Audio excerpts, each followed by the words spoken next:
স্বাগত ডিবিসি সংবাদে। আপনাদের সাথে আছি ফারহাদ তাসনিম। শুরুতেই জানিয়ে দেব মার্কেন্টাইল ব্যাংক সংবাদ শিরোনাম।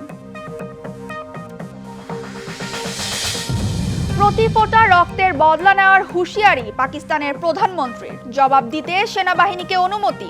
আজ ভারতের সর্বদলীয় বৈঠক।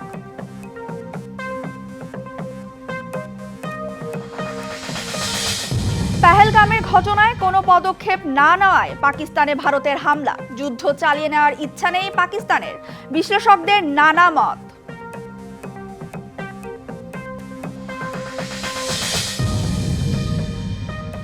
ফারাক্কার বিরূপ প্রভাবে 5 দশকে শুকিয়ে মরেছে রাজশাহীর অন্তত 25 শাখা নদী। চুক্তি অনুযায়ী পানি না পাওয়ায় ধ্বংস হয়েছে নৌপথ, নষ্ট জীববৈচিত্র্য।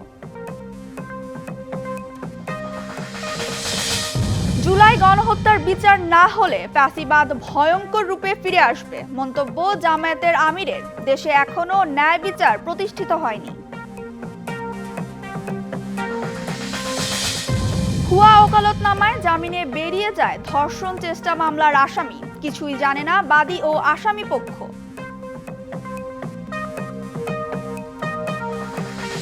যদি পুরাতন প্রেম ঢাকা পড়ে যায়, নব প্রেম চালে। এবং কবিগুরুর 165তম জন্মদিন আজ। যুদ্ধ হানাহানির পৃথিবীতে তার মানব প্রেমের দর্শন আজও জাগ্রত করে বিশ্ব বাঙালিকে।